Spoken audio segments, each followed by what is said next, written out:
সিজদা যত কমে গেছে দিল পাথর হয়ে গেছে, সিজদা যত শর্ট হয়ে গেছে দিল পাথর হয়ে গেছে, যত বেশি নবী ওলির নামাজ থেকে সরে গেছে দিল পাথর হয়ে গেছে। যারা নামাজ পড়ে না, যারা নামাজ তরক করে, তারা আমার নবীর ইজ্জত হানি করে। নামাজ আল্লাহর ইবাদত, নবীর ইজ্জত।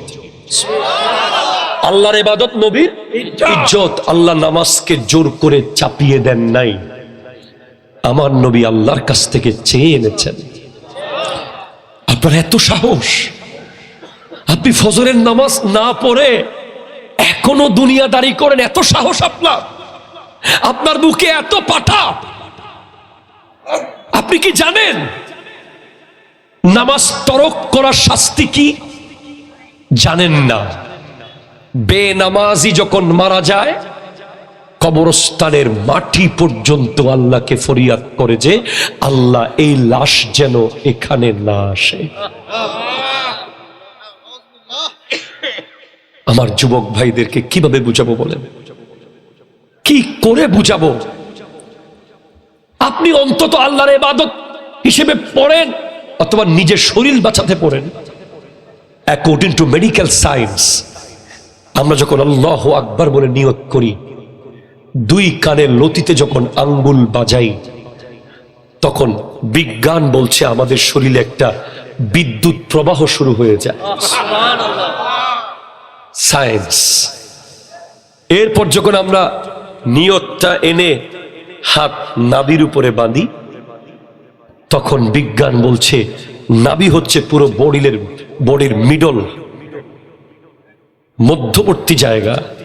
সেখানে যতক্ষণ হাত বাঁধা থাকে ততক্ষণ যখন আপনি পড়তে থাকেন আলহামদুলিল্লাহি রাব্বিল আলামিন আর-রাহমানির রহিম মালিকি ইয়াউমিদ্দিন ইয়্যাকা না'বুদু ওয়া ইয়্যাকা নাস্তাঈন ইহদিনাস সিরাতাল মুস্তাকিম সিরাতাল লাযীনা আন'আমতা আলাইহিম গায়রিল মাগদুবি আলাইহিম ওয়ালাদ-দাল্লিন। তখন নাভির ভিতর দিয়ে পুরো বডিতে একটা কারেন্ট তৈরি হয়, যেটা অসংখ্য মরে যাওয়া কোষ আবার জাগিয়ে দেয়। যখন আপনি পারফেক্টলি রুকুতে যান, মেডিকেল সায়েন্স বলছে আপনার স্পাইনাল কর্ড, যেটা মেরুদণ্ডের ভিতর দিয়ে চিকন রক চলে গেছে, ওই মেরুদণ্ড বানানো হয়েছে কিছু প্লেট দিয়ে, এভাবে অসংখ্য প্লেট। এই প্লেটগুলো যদি একটা নড়ে যায়, এমন ব্যাক পেইন হবে, মৃত্যুর আগ পর্যন্ত এই পেইন আর সারানো যায় না। যে ব্যক্তি পারফেক্টলি নিয়মিত রুকু করবে, তার স্পাইনাল কর্ড সব সময় ঠিক থাকবে। এরপরে যখন আপনি সিজদায় যান, আপনার যুগ যুগ ধরে যেই কফ মাথায় জমে গেছে, যেগুলো আপনি কোনোভাবে মেডিসিন দিয়ে বের করতে পারছেন না, যেটা সাইনোসাইটিসের প্রবলেম শুরু করে দিয়েছে, আপনি যতক্ষণ সিজদায় থাকবেন ততক্ষণ ওই কফ নরম হয়ে বের হতে থাকবে। ছট করে উঠে যান, ছট করে উঠে যান, ছট করে উঠে যান। আরে যান না সিজদায়, বলেন না 100 বার, 500 বার বলেন সুবহান রাব্বিয়াল আলা। হযরতে ফাতিমাতুজ জাহরা রাদিয়াল্লাহু তাআলা আনহা এক সিজদা মারতেন, ফজর হয়ে যেত। আল্লাহকে বলতেন, আল্লাহ তুমি আমাকে একটা লম্বা রাত দাও, এমন একটা রাত দাও যেটা ফুরাবে না, আমি তোমাকে মন ভরে সিজদা করতে থাকবো। হযরত ইমাম জাইনুল আবেদিন রাদিয়াল্লাহু তাআলা, ওনার আসল নাম আলী, ওনার আলী আউসাত, ওনার 3টা লকব আছে, একটা হলো সাজ্জাদ, একটা হলো সৈয়দুস সাজিদিন। ইমাম হুসাইন রাদিয়াল্লাহু তাআলার বেটা। ওনার একটা লকব জাইনুল আবেদিন, আর একটা লকব সৈয়দুস সাজিদিন, আর একটা লকব সাজ্জাদ। আসল নাম হলো আলী আউসাত। ওনাকে সাজ্জাদ কেন বলা হয়? উনি বেশি লম্বা সিজদা করতেন। সৈয়দুস সাজিদিন বলা হয় উনি বেশি বেশি সিজদা লম্বা করতেন। জাইনুল আবেদিন বলা হয় কারণ জাইনুল আবেদিন মানে ইবাদতকারীদের সৌন্দর্য। আজকে আমার যুবক ভাইদের মসজিদে মন বসে না। আরে বোকা, তুমি যদি মসজিদের ভেতরে মারা যাও তুমি তো জান্নাতে মারা গেলা। তুমি তো এখনো নবীর সুন্নাতটা নিয়ে রিসার্চ করো নাই। আমার নবী বলেছেন মসজিদে কোন পা দিয়ে ঢুকবো? নামাতের কোন পা? বের হবো কোন পা দিয়ে? কেন ভাই? পা দুইটাই তো পা। উত্তর জানা আছে কারো? অ্যাকর্ডিং টু মেডিকেল সায়েন্স জানো দুইটাই তো পা, ডানটা কেন দিতে হবে? বাম দিয়ে ঢুকলে অসুবিধা কি? বলবো? মেডিকেল সায়েন্স আমার নবীর এই সুন্নাহ নিয়ে গবেষণা করেছে, বলে ডান পা আর বাম পার কি কারিশমা আছে। আপনি যখন মসজিদের ভেতরে ঢুকে গেলেন তখন কিন্তু আপনি মসজিদের ভিতরে ঢুকে গেছেন। এখন আপনি মারা গেলেই জান্নাতের ভিতরে মারা গেছেন। আমার নবীজি স্পষ্ট বলেছেন, ইজা মারারতুম বিরিয়াজিল জান্নাহ ফারতাউ, যখন তোমরা জান্নাতের বাগানের পাশ দিয়ে যাবে সেখান থেকে ফল ছিঁড়ে ছিঁড়ে খাবে। সাহাবায়ে কেরাম জিজ্ঞেস করছেন, মা রিয়াজুল জান্নাহ ইয়া রাসূলুল্লাহ? নবীজি বলেন, আল মাসাজিদু কুল্লুহুম রিয়াজুল জান্নাহ, সমস্ত মসজিদগুলো জান্নাতের বাগান। সুবহানাল্লাহ। এখন আপনি যখন মসজিদের বাইরে তখন তো বাইরে, কিছু করার নাই, কিন্তু একটা সময় আছে অর্ধেক বাইরে অর্ধেক ভিতরে, তখন কি হবে? ধরেন একটা লোক মসজিদে ঢুকতেছে, ডান পাটা ভিতরে জাস্ট দিয়েছে, এখনো বাম পা বাইরে আছে, বডি অর্ধেক বাইরে আছে। মেডিকেল সায়েন্স বলছে যে ব্যক্তি ডান পায়ের উপরে ভর করা অবস্থায় মারা যাবে তার লাশ পড়বে সামনের দিকে। ন বুঝে? লাশ কোথায় পড়বে? মানে কোথায় পড়বে? ভেতরে পড়বে। এবার বের হওয়ার সময় আবার একই সিচুয়েশন, আগে দিলেন বাম পা, ডান পা এখনো কোথায়? ভিতরে আছে। বাম পায়ের উপর ভর করেছেন, বাইরে পাটা দিয়েছেন, ঠিক সেই সময় রুটা কবজ হয়ে গেছে চট করে। তখন মেডিকেল সায়েন্স বলছে বাম পায়ের উপরে ভার করা অবস্থায় যদি কেউ মারা যায় লাশ পড়বে পেছনের দিকে। তাহলে বাথরুমে যাওয়ার সময় কোন পা আগে? আরো জোরে। বাম পা বাথরুমে ঢুকলো, জানটা কবজ হয়ে গেল, লাশ কোন দিকে পড়বে? বাইরে বাবা, বাইরে পড়বে। এবার বাথরুম থেকে বের হওয়ার সময় কোন পা আগে? ডান পা বাইরে দিলেন, জানটা কবজ হয়ে গেল, লাশ পড়বে তাও কোথায় পড়বে? বাইরে। আমার নবীর সুন্নাহ সম্পূর্ণ বৈজ্ঞানিক, জোরে কোন সুবহানাল্লাহ। এরপরে দুপুরে খাওয়ার পরে একটু কাইলুলা আছে না? কয় মিনিট? 1.5 ঘন্টা। একেবারে মাগরিবের পরে উঠেন আর কি। জি, ধরেন 15 মিনিট আপনি দুপুরে খাওয়ার পরে অবশ্যই you have to rest, take rest, you have to maintain the সুন্নাহ because it will save your life. এটা আপনার জীবন বাঁচাবে। অনেক বড় মাস্টার আছে দুপুরে খাওয়ার পরেও কাজ করে, কম্পিউটার টিপে, ল্যাপটপে কাজ করে না, যে কোনো মধ্যে ব্রেনে স্ট্রোক করতে পারে। এটা নিয়ে আমার নবীর এই সুন্নাহ নিয়ে বিজ্ঞান গবেষণা করে দেখেছে কেন দুপুরে খাওয়ার পরে বসতে হবে, কিছুক্ষণ শুইতে হবে। আমরা খাবার খাই, দুপুরের খাবারগুলো ভালোভাবে হজম করতে পাকস্থলী পুরো বডি থেকে ব্লাড কালেকশন করে। কোত্থেকে? পুরো বডি থেকে কি কালেকশন করে? ব্লাড। তখন ব্রেইন থেকেও ব্লাড যায় বডিতে। কোত্থেকে যায়? ব্রেইন থেকে। 10-15 মিনিটের মধ্যেই এগুলো হজম হয়ে যায়। এরপরে যেখান থেকে ব্লাড কালেকশন করেছে সেখানে আবার পাঠিয়ে দেয়। তো ওই 15 মিনিট আপনি যদি ব্রেইনের কোনো কাজ না করেন আপনি ঝুঁকি মুক্ত থাকবেন। ওই 15 মিনিট আপনার ব্রেইনের ব্লাডগুলো ফেরত আসা পর্যন্ত আপনি রেস্ট করেন। আপনি চায়নাতে দেখবেন, চাইনিজরা প্রত্যেকটা অফিসে দেখবেন যে চেয়ারটাই বিছানার মতো, জাস্ট তারা অফিসের মাঝখানে চেয়ারটা খুলে দিয়ে ঘুমিয়ে পড়ে। আবার উঠে কাজ করে।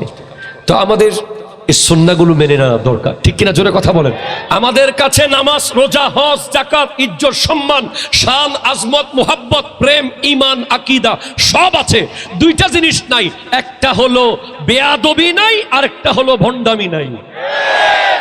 ভণ্ডকে আহলে সুন্নাত বলা যাবে না, বেয়াদবকে আহলে সুন্নাত বলা যাবে না, ঠিক কিনা? জোরে কথা বলেন। আপনারা দেখে যান, ক্লিয়ার স্টেটমেন্ট।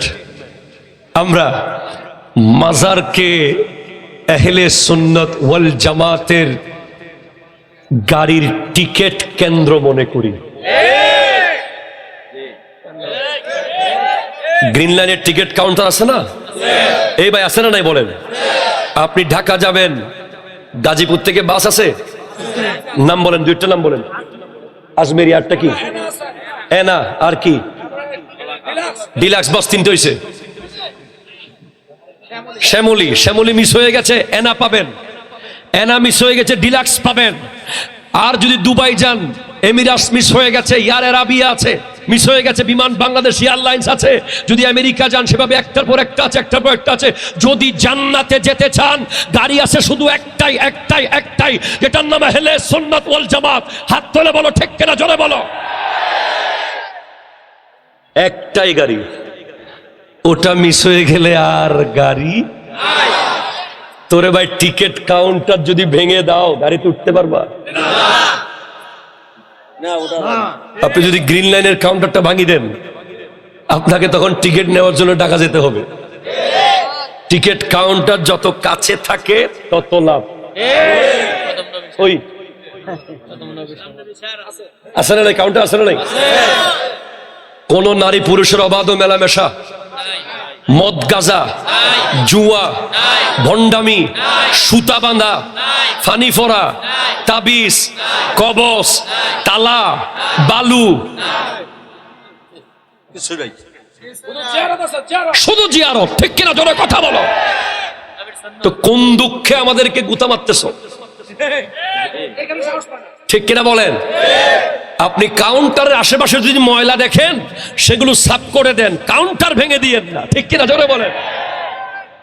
আবার টিকেটের কিন্তু লেখা থাকে, গাড়িতে মালামাল নিজ দায়িত্বে রাখুন।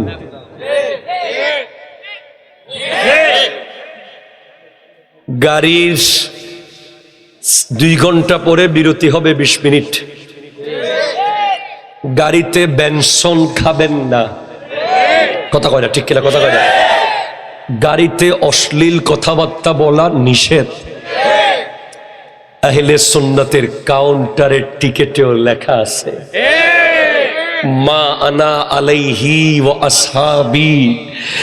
নবী যেদিকে, গাড়িটা সেদিকে, সাহাবা যেদিকে, গাড়িটা সেদিকে। লেখা আছে নবী নূরের, নবীর হাজির নাজির, আমার নবী হাজির ও নাজির। নবী ইলমে গায়েব জানে, আল্লাহর ওলিদের মানতে হবে, না হলে আল্লাহ তার বিরুদ্ধে যুদ্ধ। ঠিক কিনা? জোরে কথা বল। টিকেটে লেখা আছে, হুজুর আছে না? কোন? সুতরাং টিকেট নিয়ে নেন। আমরা আবার জান্নাতের টিকিট দিচ্ছি না ভাই, সাবধান ভাই। আমরা দিচ্ছি যে জান্নাতে যে গাড়িটা যাবে ওই গাড়ির টিকিট। ডাইরেক্ট জান্নাতের টিকিট দেওয়ার ক্ষমতা নাই রে ভাই। এটা আল্লাহ দিছে আমার নবীর মাধ্যমে, সিদ্দিক আকবরকে দিছে, ফারুক আজমকে দিয়েছেন, উসমান জুন্নুরাইনকে দিয়েছেন, মওলা আলীকে দিয়েছেন, হযরতে তালহাকে দিয়েছেন, হযরতে জুবাইরকে দিয়েছেন, সাদ ইবনে আবি ওয়াক্কাস, সাঈদ ইবনে যায়েদ, আবু উবাইদা ইবনুল জাররাহ, আব্দুর রহমান ইবনে আউফ রাদিয়াল্লাহু তাআলা আনহুম। ইনাদেরকে আমার নবী জান্নাতের টিকিট দিয়েছেন। আমার যে সমস্ত যুবক ভাইদের চুল লিওনেল মেসির মতো, তাদের এখানে বসে থাকা একটু কষ্ট হবে, একটু কষ্ট হবে।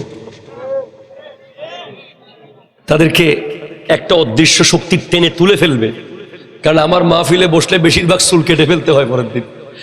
সেজন্য আল্লাহ তাদেরকে বসার তৌফিক দান করুক, আমিন জোরে বলেন। কষ্ট হচ্ছে না তো? না, ইল্লাল্লাযীনা আমানু মানে সিদ্দিক আকবর, জোরে বলেন সুবহানাল্লাহ। তাফসীরে আছে ওয়া আমিলুস সলিহাত ফারুক আযম, ওয়া তাওয়াসাউ বিল হক উসমান জুন্নুরাইন, ওয়া তাওয়াসাউ বিস সাবর মাওলা আলী। এই চারজনকে ইন্ডিকেট করা হয়েছে এই চারটা লাইনের মাধ্যমে। সিদ্দিক আকবর রাদিয়াল্লাহু তাআলাকে প্রশ্ন করলাম, আপনার ঈমানের গাছটা কত বড়? ঈমানের গাছ। আমার যুবক ভাইয়েরা জানে কিনা জানি না, তারা অনেক গাছ সম্পর্কে জানে, তবে ঈমানের গাছ একটা আছে, এটা রু জগতে যখন আল্লাহ আমাদেরকে ডাক দিয়েছিলেন, আলাস্তু বিরাব্বিকুম, আমি কি তোমাদের রব নই, তখন আমরা যারা বালা বলেছিলাম, তখন আল্লাহ আমাদেরকে একটা ঈমানের বীজ গাছের একটা দানা, যেটা রোপণ করলে কি হবে? চারা হবে। সিড অফ ঈমান, সিড অফ ঈমান দিয়েছেন, ঈমানের বীজ দিয়েছেন। ওটা নিয়ে এবার যারা দুনিয়াতে আমরা আসতে পেরেছি, সবাই দুনিয়াতে আসতে পারে নাই। কোটি কোটি লাশের ভেতর থেকে যাকে আল্লাহর মন চেয়েছে তাকে মায়ের পেটে আসার সুযোগ দিয়েছে। আল্লাহ বলছেন, ফাকুনতুম আমওয়াতান ফাআহইয়াকুম সুম্মা ইউমীতুকুম সুম্মা ইউহয়ীকুম সুম্মা ইলাইহি তুরজাউন। তোমরা সবাই তো মৃত ছিলে, মৃত, আমি আল্লাহ জীবন দিয়েছি, পুনরায় আবার মরণ দেব, আবার জীবন দেব, আবার আমি আল্লাহর কাছে আসতে হবে। ঈমান, সিড অফ ঈমান, ঈমানের চারা গাছ বা বীজ। আপনি যদি শীতকালে যদি আপনি গোলাপ রোপণ না করেন, গরমকালে তেমন হয় না, সিজন। আপনি যদি শীতের সবজি গরমকালে রোপণ করেন, হবে না। আবার সয়েল, যেখানে বেগুন হয় ওখানে যদি আপনি ধান রোপণ করে দেন, হবে না। সয়েল এন্ড ওয়েদার দুইটা ভেরি ইম্পর্টেন্ট থিংস গাছ বড় হওয়ার জন্য। সিদ্দিক আকবর রাদিয়াল্লাহু তাআলাকে জিজ্ঞেস করলাম, আপনার ঈমানের গাছটা তো অনেক বড়, এটা কোন জমিতে রোপণ করলেন, এটা কোথায় রোপণ করলেন? উত্তর আসবে সিদ্দিক আকবরের পক্ষ থেকে, ফারুক আজমের পক্ষ থেকে, উসমান যুন্নুরাইনের পক্ষ থেকে, মওলা আলীর পক্ষ থেকে। ঈমানের গাছ রোপণ করেছেন মুহাব্বতে মুস্তাফার জমিতে, আর সেখানে আবহাওয়া দিয়েছেন আদব আর তাজিমে মুস্তাফা। ঈমানের গাছ রোপণ করতে হবে নবীর প্রেমের জমিতে। আরো জোরে বলো যুবক, সুবহানাল্লাহ। আলা হযরত বলছেন, এ ইশক তেরে সদকে, এ ইশক তেরে সদকে জলনে সে ছুটে সস্তে, जो आग बुझा देंगे वो आग लगाएंगे। ইমাম আহমদ রাজা খান ফাজিল বেরলভী রহমাতুল্লাহ বলছেন, এ ইশক, ও প্রেম, সুবহানাল্লাহ, ও গো প্রেম। আমরা তো অনেকেই বলি ইশক, আশেক, আশেক। আরে না, কিসের আশেক? আসল আশেক হলো সিদ্দিক আকবর, আসল আশেক হলো ওয়াইসুল করণী, আসল আশেক হলো বিলাল হাবশী। ঠিক কিনা কথা বলে? আমরা কি এর আশেক? ভালো মতো মিলাদ কিয়াম করি না, অমুক বেজার হয়ে যাবে। ঠিক কিনা কথা বলেন? তার আগে কত চিন্তা আমাদের আছে না? একটু নবীর জুলুস করব, কত টেনশন। আর আমার নবীর সাহাবারা বিনা দলিলে নবীর থুতু মুবারক নিয়ে মুখে আর বুকে মেখে ফেলেছেন, নবীজির প্রস্রাব মুবারক খেয়ে ফেলেছেন, নবীর পায়খানা মুবারক থেকে পাথর কুড়িয়ে এনে পকেটে রেখে মেশকো আম্বরের খুশবু ছড়িয়ে দিয়েছেন। আর আপনি দলিল আর দলিল, দলিল আর দলিল, দলিল দিয়ে জিন্দেগি শেষ করে দিয়েছেন। আরে ভাই, ইশক, মুহাব্বত, সুবহানাল্লাহ। সিদ্দিক আকবরের অ্যাচিভমেন্ট হলো নবীর মুহাব্বত, মুহাব্বতের জমিতে উনি ঈমানের চারা রোপণ করেছেন, আর সেটার উপরে বাতাস আর পানি দিয়েছেন। আদব আর তাজিমে মুস্তফা। নবীর আদব, নবীর তাজিম। উলামায়ে কেরাম জানেন, আমার নবীর ইউনিভার্সিটির ক্লাসের লেকচারার নবী নিজে, বিশ্ববিদ্যালয়ের প্রতিষ্ঠাতাও নবী, আর ছাত্র ছিলেন সিদ্দিক আকবর, ফারুকে আজম, উসমান জুন নুরাইন, মওলা আলী। এরকম একটা ক্লাস চলতেছিল। ভাই আপনারা বিরক্ত হচ্ছেন না তো? বদ্দা আত্মে বেশি ভালো লাগে দাজিয়ে। আজকে আমার বেশি ভালো লাগতেছে গাজীপুরের মানুষের রেসপন্স। আমার নবী ক্লাস শুরু করলেন, নবীজি বলছেন, হুব্বিবা ইলাইয়া মিন দুনিয়াকুম সালাস, আত-তিবু, আন-নিসাউ, ওয়াত-তিবু, ওয়া জুইলাত কুররাতু আইনি ফিস সালাত। নবীজি বলছেন, এই পৃথিবীতে তিনটা জিনিস আমার বড় প্রিয়, আল্লাহ বানিয়ে দিয়েছেন। একটা হলো মা জাতি। কোন জাতি? আরো জোরে, কোন জাতি? নবীর ক্ষেত্রে নারী জাতি বলা যাবে না, বলতে হবে মা জাতি। এরপরে 2 নম্বর হলো তিব, খুশবু। যারা নবীর দিদার নিয়ে মরতে চায় তারা যেন আজকে থেকে সিগারেট ফেলে দেয়, কারণ কোন দুর্গন্ধযুক্ত জায়গায় নবীজি আসুক সেটা কি আমরা চাই? আপনি নবীজির দিদার পেতে চান, সব সময় আপনার চোখে, মুখে, গায়ে, রুমে, কাপড়ে চুপড়ে আতরের খুশবু থাকতে হবে।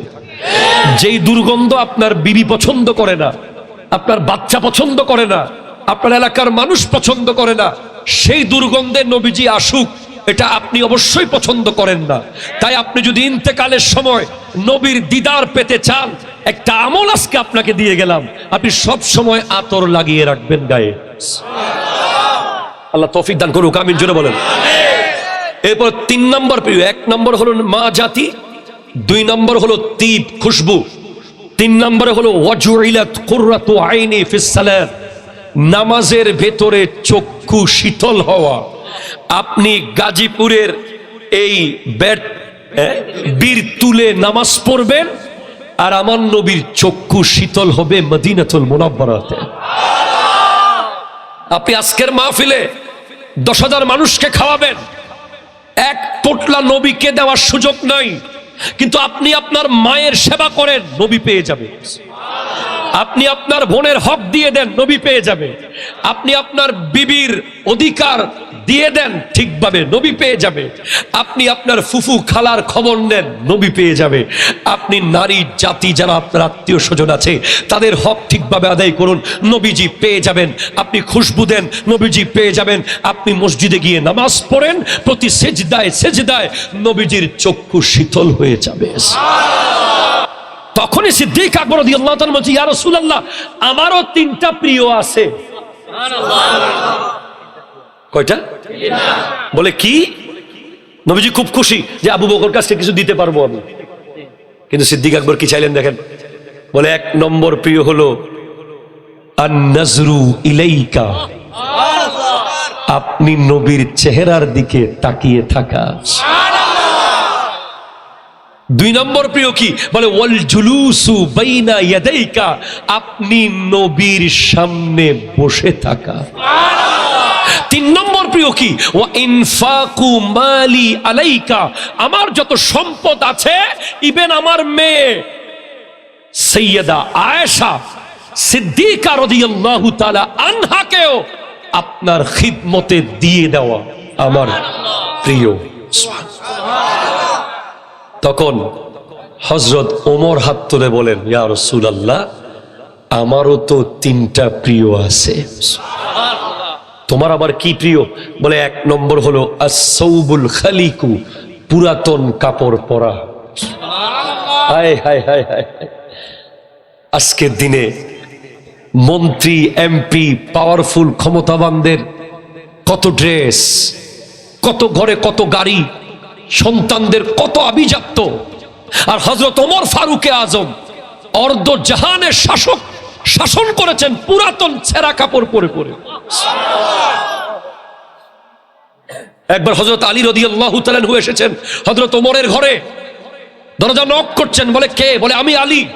কেন এসেছো? কথা আছে। বলে কি কথা? কি ব্যক্তিগত না রাষ্ট্রীয়? বলে আমার ব্যক্তিগত কথা। হযরত ওমর চেরাগ নিভিয়ে দিলেন। বলে আপনি চেরাগ কেন নিভিয়ে দিলেন? বলে এগুলো রাষ্ট্রীয় তেল।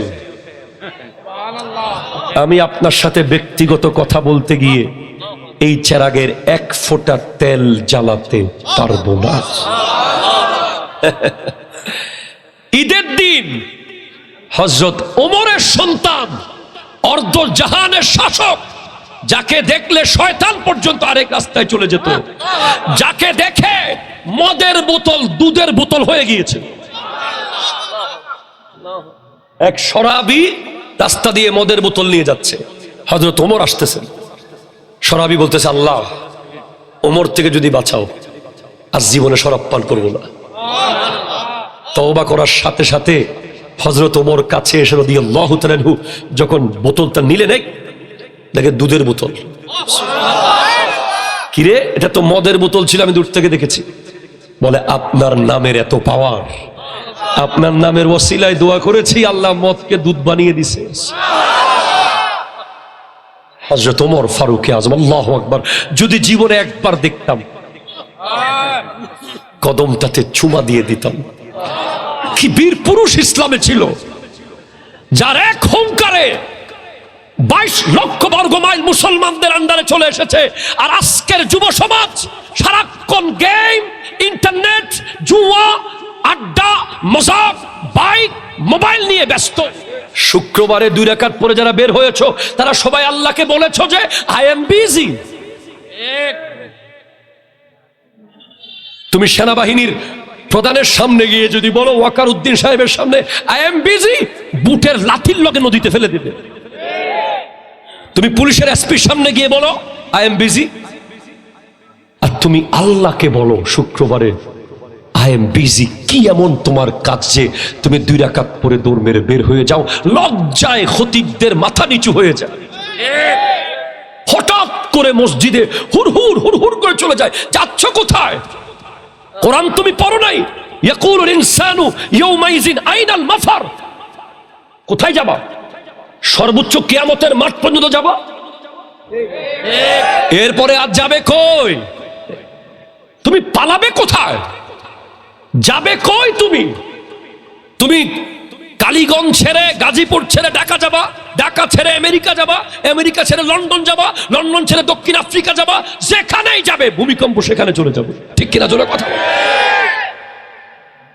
ভূমিকম্প থেকে বাঁচা যায় না রে যুবক, আগুন থেকে বাঁচা যায় না, বন্যার পানি থেকে বাঁচা যায় না, সুনামি থেকে বাঁচা যায় না, মহামারী থেকে বাঁচা যায় না। বাঁচতে হলে ওনাকে রাজি করতে হয়। ঠিক কিনা জোরে কথা বলেন। ওনাকে রাজি রাখতে পারলে উনি 32 ঘন্টা গর্তের ভিতরে জীবিত রাখতে পারে। ওনাকে রাজি করতে পারলে উনি বছরকে বছর আসহাবে কাহাফের মতো পাহাড়ের গুহার মধ্যে ঘুমিয়ে রাখতে পারে। কি বলেন? ওনাকে বলতেছেন আই এম বিজি, আমি ব্যস্ত। কত ব্যস্ত আপনি! আপনি বের হয়ে চলে গেছেন, আপনি এত ব্যস্ত। হযরত ওমর ফারুক আযম রাদিয়াল্লাহু তাআলা অর্ধ জাহানের শাসক, গোটা জিন্দেগি কাটিয়েছেন পুরাতন কাপড় পরে পরে। যখন মুসলমানরা ফিলিস্তিন দখল করলো, খ্রিস্টান ক্রুসেডাররা বলল 636 খ্রিস্টাব্দের কথা, বলে হযরত ওমরকে আসতে বলেন, ওনার হাতে আমরা তুলে দেব মসজিদে আকসা। তখন হযরত ওমর রাদিয়াল্লাহু তাআলা আনহু রওনা হচ্ছেন। সবাই রিকোয়েস্ট করছেন, হুজুর গোটা বিশ্বের সমস্ত রাজা বাদশারা রাস্তায় দাঁড়িয়ে আছে আপনাকে এক নজর দেখার জন্য, আপনি আজকে অন্তত নতুন কাপড় পরেন। বলে যতদিন আমি আমার খেলাফতের পুরো অঞ্চলের সবাইকে নতুন কাপড় পরাতে পারবো না, ততদিন আমি পরব না। আর আমার আল্লাহ কি পুরস্কার দিলেন! আল্লাহ বলেন আবু বকর তাজুল, আমার নবী বলেন আবু বকর তাজুল ইসলাম, সিদ্দিক আকবর ইসলামের মাথার মুকুট, ওয়া উমরু খুল্লাতুল ইসলাম, ওমর হলো ইসলামের গায়ের জামা। ওয়া উসমানু ইকলিলুল ইসলাম, হযরত উসমান হলেন ইসলামের গলার মালা। ওয়া আলিয়ুম তাবিবুল ইসলাম, আর মাওলা আলী হলেন ইসলামের doctor. High high high high high. এরপরে আল্লাহ আল্লাহ আল্লাহ আল্লাহ, হযরতে সিদ্দিক আকবর থেকে আমি এখানে এসেছি। ইল্লাল্লাযীনা আমানু, আমানু, হে ঈমানদার ঈমান আনো। ঈমান 50% পরিপূর্ণ হয় যখন একজন ব্যক্তি মোট 9টা জিনিসের চেয়ে, কয়টা জোরে কর না, কয়টা কয়টা কয়টা 9টা জিনিসের চেয়ে আল্লাহ এবং তার রসুলকে বেশি মোহাব্বত করে, তখন তার 50% ঈমান পরিপূর্ণ হয়ে যায়।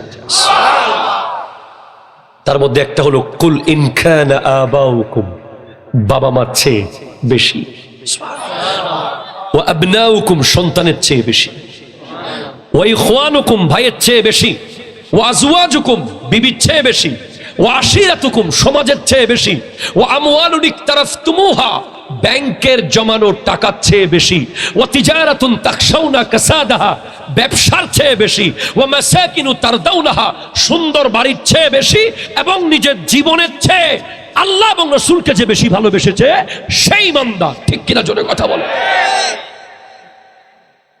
এরপরে বাকিগুলো ঈমানদার পরিপূর্ণ হবে যে ব্যক্তি মনে করবে যে কোই দেখে না দেখে খুদা দেখ রাহা হ্যায়, কেউ দেখুক আর না দেখুক আমাকে আল্লাহ দেখছে। যে ব্যক্তি এমন হবে যে ইন্নামাল মুমিনুনা আল্লাযীনা ইযা যুকিরাল্লাহু ওয়াজিলাত কুলুবুহুম, আল্লাহর জিকির শুনলে যার দিল থরথর করে কাঁপবে। কিসের দোকানদারি, কিসের আড্ডা, কিসের চা, কিসের বন্ধুত্ব, আল্লাহর জিকির শোনার সাথে সাথে যার দিল থরথর থরথর করে কাঁপা শুরু করবে সেই ঈমানদার। ওয়াইজা তুলিয়াত আলাইহিম আয়াতুহু যাদাতহুম ঈমানা, আল্লাহর কোরআনের তিলাওয়াত শুনলে যার ঈমান শক্তি বাড়তে থাকে সে ঈমানদার। ওয়া আলা রাব্বিহিম ইয়াতাওয়াক্কালুন, যে ব্যক্তি আল্লাহর উপরে পরিপূর্ণ ভরসা করে। ওই হযরতে সৈয়দ কদম নবীকে জিজ্ঞেস করেন, ওনার ভরসা একমাত্র ছিল আল্লাহর উপরে। খাজা মাইনুদ্দিন চিশতিকে জিজ্ঞেস করেন, হযরতে শাহ সুলতান বলখি, শাহজালাল ইয়ামানি, শাহ পরান, শাহ মানক, যারা এই হিন্দু রাষ্ট্রে এসেছিল ইসলামের দাওয়াত দেওয়ার জন্য, রিসিভ করার কেউ ছিল না, একমাত্র আল্লাহর উপর তাওয়াক্কুল করে চলে এসেছিল। খাজা মাইনুদ্দিন চিশতি রহমতুল্লাহ আলাইহি তো 2500 মাইল পায়ে হেঁটে এসেছে, পায়ের নখ খুলে খুলে পড়ে গেছে। দুঃসাহসী ঈমানদার যারা আল্লাহর উপরে তাওয়াক্কুল করে। এরপর ঈমানদারকে, আমার যুবক ভাইদের কাছে আসতেছি, আমার বক্তব্য শেষের দিকে গোছাচ্ছি। কাদ আফলাহাল মুমিনুন, ডাক্তার সফল কাম আল্লাহ বলেন নাই, ইঞ্জিনিয়ার সফল কাম আল্লাহ বলেন নাই, ব্যারিস্টার সফল কাম আল্লাহ বলেন নাই, মুহাদ্দিস সফল কাম আল্লাহ বলেন নাই, মুফতি সফল কাম আল্লাহ বলেন নাই, আল্লাহ বলেছেন মুমিনরাই সফল হয়েছে। সুবহানাল্লাহ, জোরে বলেন, জোরে বলেন। মুমিনরাই সফল হয়েছে। তারা কি করেছে? আল্লাযীনা হুম ফি সালাতিহিম খাশিউন, যারা হৃদয় দিয়ে নামাজ পড়েছে, যারা কলিজা দিয়ে নামাজ পড়েছে, সিজদায় যখন গেছে মনে করেছে পৃথিবীতে আর কেউ নাই, আমি আর আমার আল্লাহ আছি। আজকের যুব সমাজকে আপনি দেখেন, তারা 95% শুধু হাসে, অনলি 5% কাঁদে, তাও ফেভারিট টিম যদি ফুটবলে হেরে যায়। 95% হাসে, 5% কাঁদে যদি গার্লফ্রেন্ডের বিয়ে হয়ে যায়। কথা জোরে কর না, ঠিক কিনা জোরে বলেন। চোখের পানি এখন আর মসজিদে আসে না। আগে আপনি দেখতেন, আজ থেকে 4-5 বছর আগে, 10 বছর আগে দেখা যেত মসজিদে যখন ইমাম সাহেব হুজুর মুনাজাত শুরু করত, কোন এক কোণা থেকে এক যুবকের চোখের পানির আওয়াজ আসতো। এখন কান্না আসে না।